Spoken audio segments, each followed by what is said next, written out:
That roof will collapse. The words cut through the ballroom so cleanly that even the soft clinking of crystal glasses seemed to disappear. More than 300 guests turned toward the giant presentation screen at the front of the room. Investors worth billions of dollars sat beneath golden chandeliers. Reporters held cameras at the ready. City officials stood near the stage waiting for the official announcement. And at the center of it all stood Richard Whitmore, the white billionaire developer behind the most ambitious construction project the city had ever seen. The future of downtown Chicago glowed on a 70-foot display behind him. A state-of-the-art stadium valued at $500 million, a structure designed to redefine the skyline for generations. Richard had spent 4 years fighting for permits, financing, and public approval. Tonight was supposed to be his victory lap. Instead, every eye in the room landed on a 17-year-old black girl standing near the back wall. Maya Brooks felt her heartbeat hammer against her ribs as silence spread across the ballroom. She hadn't planned to speak. She hadn't planned to interrupt anyone. In fact, she wasn't even supposed to be inside the event. Her visitor badge hung from a blue lanyard around her neck, identifying her as the daughter of Denise Brooks, one of the custodians assigned to the convention center. Maya still held the folded cleaning cart inventory sheet she'd been carrying moments earlier. Yet somehow she now found herself staring directly at some of the most powerful people in the state. Richard Whitmore narrowed his eyes. "Excuse me?" he asked. His voice wasn't loud. It didn't need to be. The room was already frozen. Maya swallowed hard. The massive blueprint displayed on the screen remained illuminated behind him. Thousands of lines crossed one another in perfect geometric patterns. To everyone else, it looked impossibly complex. To Maya, it looked familiar. She had only glanced at it for 10 seconds while passing through the ballroom entrance. 10 seconds. That was all it took. "The roof support calculation is wrong," she said quietly. Several people exchanged confused looks. "Hey!" Few laughed under their breath. Maya could feel the heat rising in her cheeks, but she kept her eyes fixed on the blueprint. If that load distribution stays the way it is, the center section won't carry weight the way your engineers expect. The silence somehow deepened. One reporter slowly lowered his camera. A woman near the front table blinked in disbelief. Richard's smile vanished. Behind him, Chief Engineer Ethan Cole folded his arms and stared at Maya as if she had wandered onto the stage from another planet. "Young lady," Ethan said, his tone calm but sharp, "that design was reviewed by 43 engineers over the last 18 months. Maya nodded once. "I know." Ethan's eyebrows lifted slightly. "You know?" A few guests chuckled. Maya looked back at the blueprint glowing against the screen. The bright white lines reflected in her eyes. "Yes, sir," she answered. "And I still think it's wrong." Across the ballroom, no one moved. No one spoke. The giant image of the stadium towered above them like a promise hanging in the air. Outside the floor-to-ceiling windows, dark clouds rolled across the Chicago skyline. Inside, a room built on certainty had suddenly discovered doubt. Maya Brooks had spent most of her life learning how to stay invisible. The irony was that the moment everyone finally noticed her was the one moment she wished they would not. The ballroom remained silent, but inside her mind memories moved faster than the storm clouds gathering beyond the glass windows. She was not an engineer. She did not have a degree. She did not work for a construction company.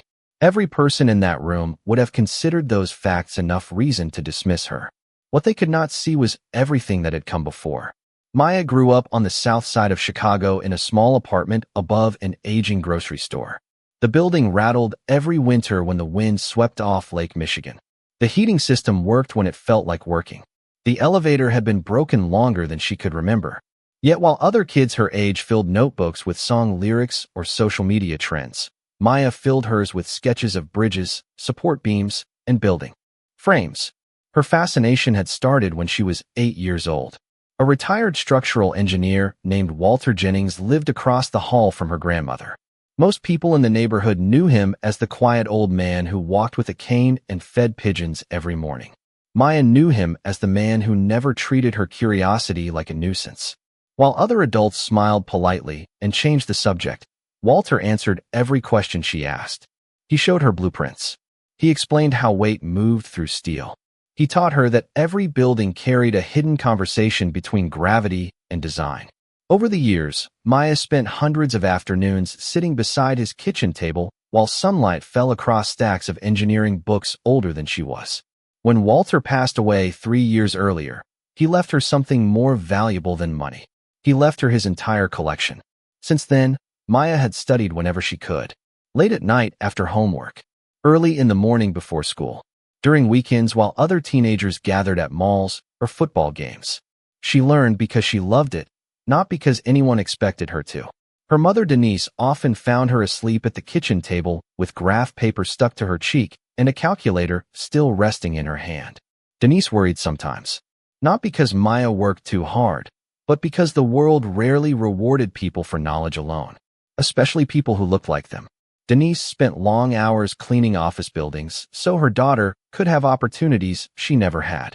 Some nights, she returned home exhausted, her hands sore and her shoes worn thin.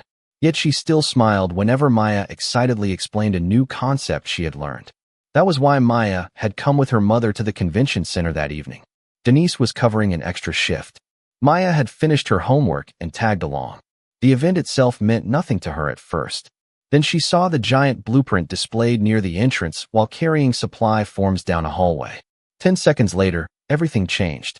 Back in the ballroom, hundreds of eyes still watched her. Some skeptical, some amused, some irritated. Maya could feel every stare pressing against her shoulders.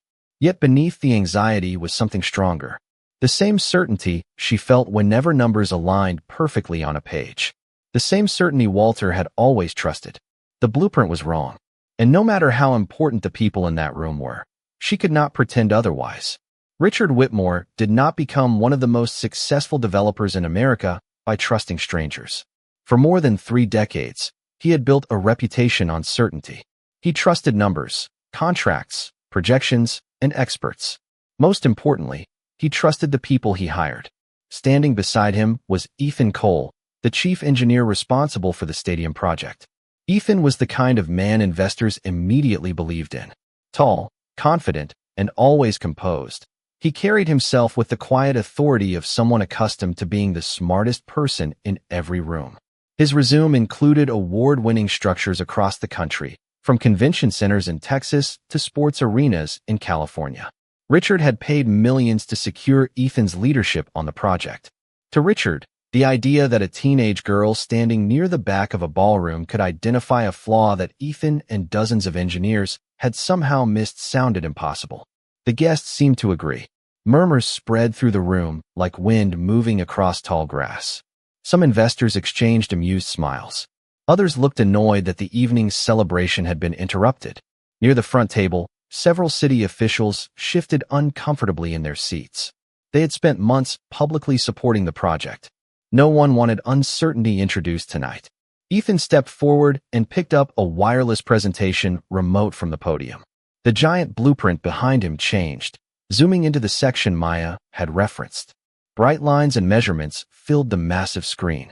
Ethan pointed toward the display. "This section has been reviewed repeatedly," he said. "The load calculations have passed every independent analysis." His voice was calm and measured. Years of boardrooms and public presentations had taught him how to control a crowd. Several guests nodded immediately. The confidence alone seemed reassuring. Richard folded his arms and glanced toward Maya. She looked impossibly small compared to the enormous image glowing behind Ethan. Her visitor badge hung crookedly against her sweater. Her hands remained steady, but Richard noticed something unexpected. She was not looking at him. She was not looking at the crowd. She was looking directly at the blueprint, like nothing else existed. Then why is that transfer point carrying weight from 2 separate support paths? Maya asked. The room quieted again. Ethan blinked once. "Excuse me." Maya took a slow breath. Every eye remained fixed on her. "The primary support beam is receiving force from both directions," she said. "That section should not be sharing load that way." A few people frowned. Most had no idea what she meant. Richard certainly did not. But he noticed something interesting. Ethan had stopped smiling. Only for a second. Barely noticeable. Yet it happened. Maya saw it too. The giant screen reflected across the polished ballroom floor like a pool of white light. Outside, thunder rolled faintly in the distance. Ethan quickly recovered. "You are misunderstanding the model," he replied. "Respectfully, I am not," Maya said. The confidence in her voice surprised even her. Another silence followed, longer this time. Somewhere near the back of the room, a young engineer seated at a side table stared at the blueprint with growing concentration. His name was Daniel Mercer. Unlike everyone else, he was no longer watching Maya. He was studying the screen. Daniel Mercer leaned forward in his chair, barely hearing the whispers spreading through the ballroom around him. He was 28 years old, one of the youngest engineers assigned to the stadium project, and until that moment he had spent the evening doing exactly what everyone expected him to do. Smile politely. Applaud the presentation. Celebrate the months of work that had brought them there. But now his attention was fixed entirely on the enlarged blueprint glowing across the giant screen. Something about Maya's comment would not leave him alone. Ethan continued speaking, explaining technical details to the audience with practiced confidence, but Daniel was no longer listening. Instead, he opened the engineering software on his tablet and pulled up the structural model. The bright display illuminated his face as he zoomed into the exact section Maya had identified. Around him, guests resumed quiet conversations. Some laughed softly. Others shook their heads. To most people, the situation already seemed settled. A teenage girl had challenged a room full of experts. The experts would respond, and the evening would move on. Yet Daniel felt a strange tension building in his chest. His fingers moved quickly across the screen. Calculation layers appeared. Load paths emerged. Numbers filled the display. At first everything seemed normal. Then he noticed something. His brow tightened. He zoomed closer. The ballroom suddenly felt warmer. A second later he checked another layer. Then another. The confidence drained from his expression. Across the room, Maya remained standing alone near the back wall. She could feel the weight of hundreds of eyes pressing against her. Every instinct told her she should stop talking. She was 17 years old. Nobody in that room expected her to belong there. Yet she remembered something Walter Jennings had once told her. The numbers do not care who reads them. They are either right or wrong. Nothing in between.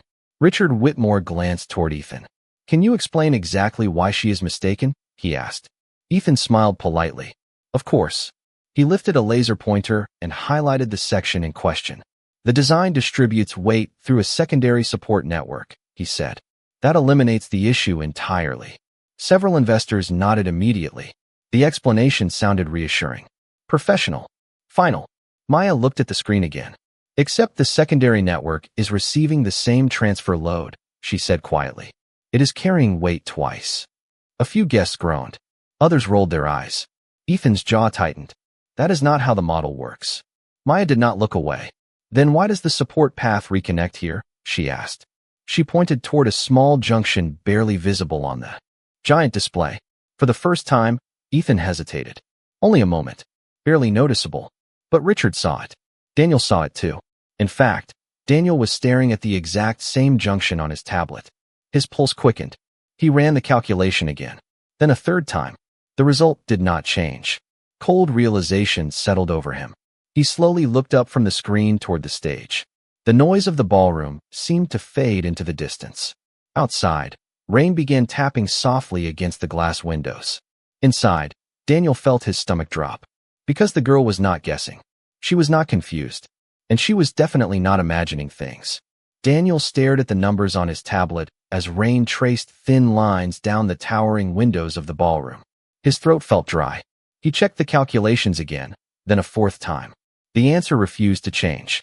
The transfer point Maya had identified was carrying far more stress than the model intended. A tiny inconsistency buried beneath thousands of pages of design data had created a chain reaction no one had noticed. Around him, the celebration atmosphere had begun to return. Guests reached for drinks. Investors resumed quiet conversations. Many assumed the interruption was ending. Ethan Cole certainly acted that way. He stood confidently beneath the giant screen and offered a patient smile that suggested the matter had already been settled. Ladies and gentlemen, he said, spreading his hands toward the audience. Complex engineering can sometimes appear confusing when viewed without proper context. A few people laughed softly. Maya felt the words land exactly as intended. Several heads turned toward her. The message was clear. She was a teenager. She was not part of the project. She did not belong in the discussion. Richard Whitmore remained silent, but his expression hardened slightly. The evening was slipping away from him. Every minute spent arguing over a blueprint delayed the announcement he had spent years preparing. Maya could feel the room shifting against her. The confidence she had carried only moments earlier suddenly felt heavier. Yet she continued staring at the screen. The numbers still did not make sense. The design still looked wrong. Ethan clicked the remote again. Additional diagrams appeared. Bright arrows moved across the structure, illustrating force distribution throughout the stadium. The system compensates automatically, Ethan explained. There is no failure point. Applause began from one of the investor tables. Another table joined in. The sound echoed through the ballroom. Maya lowered her eyes briefly. For the first time all evening, doubt brushed against her thoughts. Not because she believed Ethan was right, but because she understood what everyone else saw. They saw a respected engineer with decades of experience. They saw a billionaire whose reputation was attached to the project.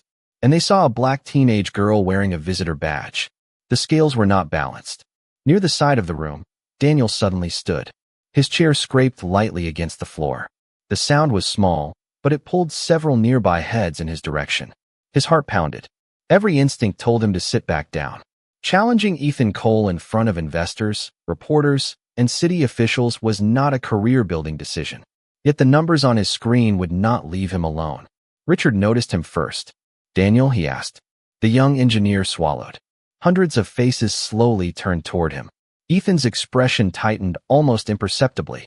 Daniel looked down at his tablet one last time, then back at the giant blueprint, then at Maya. She stood alone near the back wall, still holding the folded inventory sheet she had walked in with. For a brief second, Daniel saw something remarkable. She was nervous. Anyone could see that. But she had not taken a single step backward. Daniel drew a slow breath. The ballroom grew quiet once more. Even the applause faded away. "Mr. Whitmore," Daniel said carefully, his voice carrying farther than he expected, "I think we need to stop the presentation and review the structural model immediately." The words hung in the air long after Daniel finished speaking. No one moved. No one reached for a glass. No one applauded. The ballroom that had been filled with confidence only minutes earlier now felt strangely fragile. Rain tapped softly against the towering windows overlooking the city. The lights from downtown Chicago shimmered through the water like distant stars. Richard Whitmore stood motionless beneath the giant screen. For the first time that evening, he was no longer looking at the blueprint. He was looking at Daniel. The young engineer's face had gone pale, but his eyes remained fixed on the tablet in his hands. Ethan Cole took a slow step forward. His expression remained controlled, yet something had changed. The certainty that had carried him through the presentation was no longer effortless.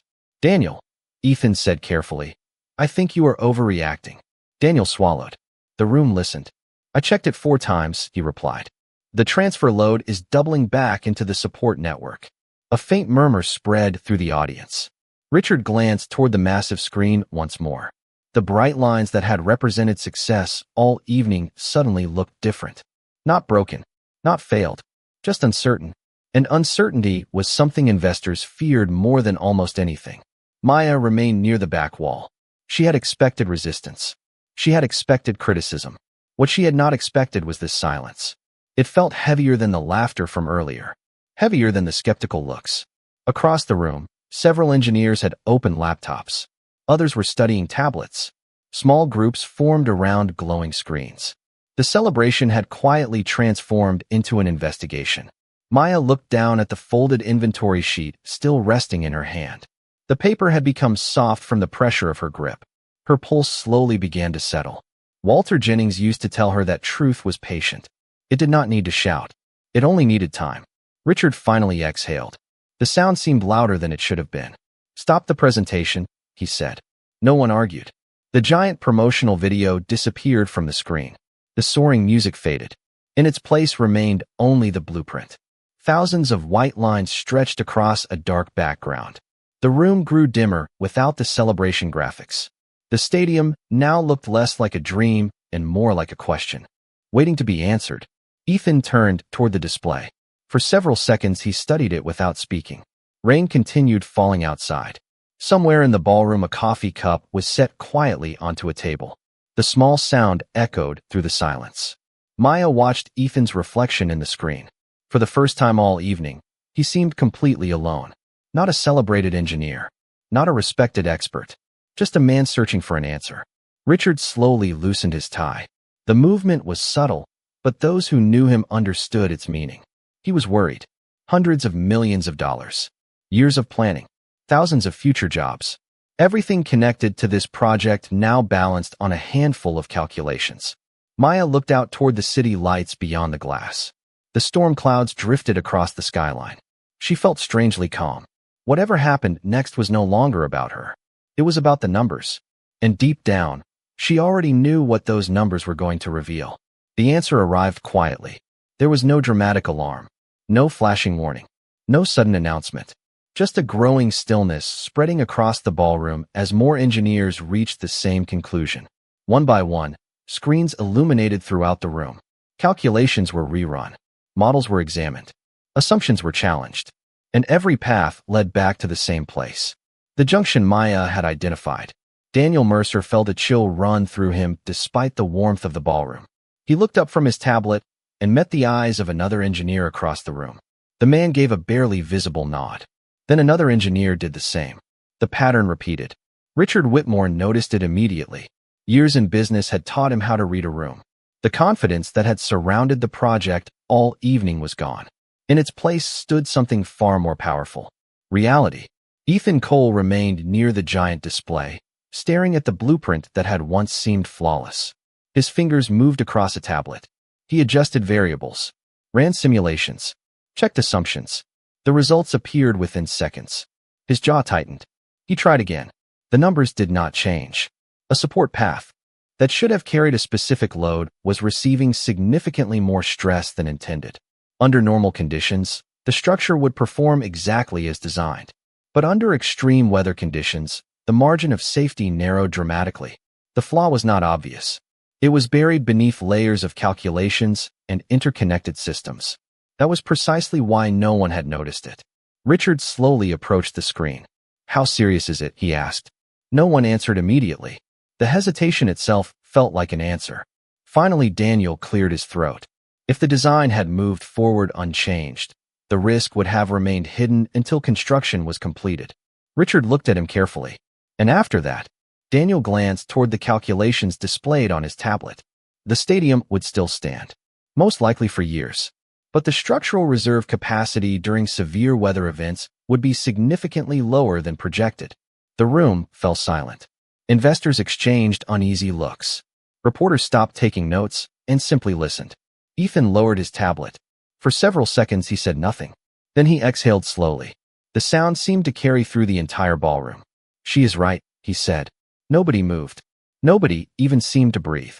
Maya remained near the back wall, almost hidden among banquet tables and service stations. Yet every eye in the room suddenly found her. Ethan looked directly at her. There was no defensiveness left in his expression. No dismissal.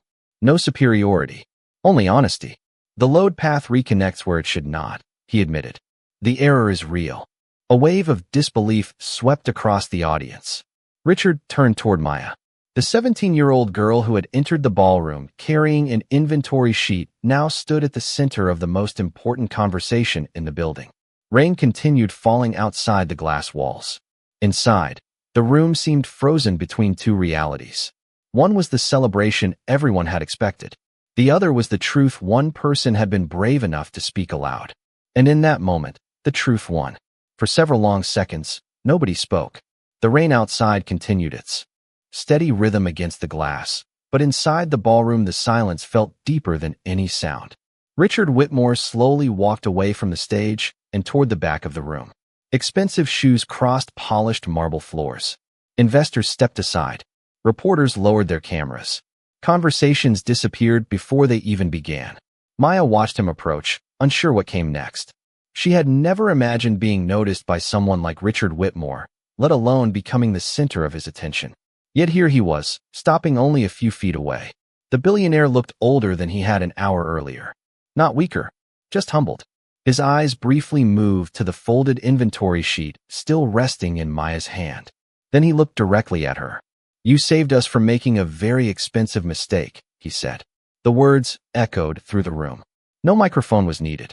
Everyone heard them. Maya shifted uncomfortably. Hundreds of people were still watching.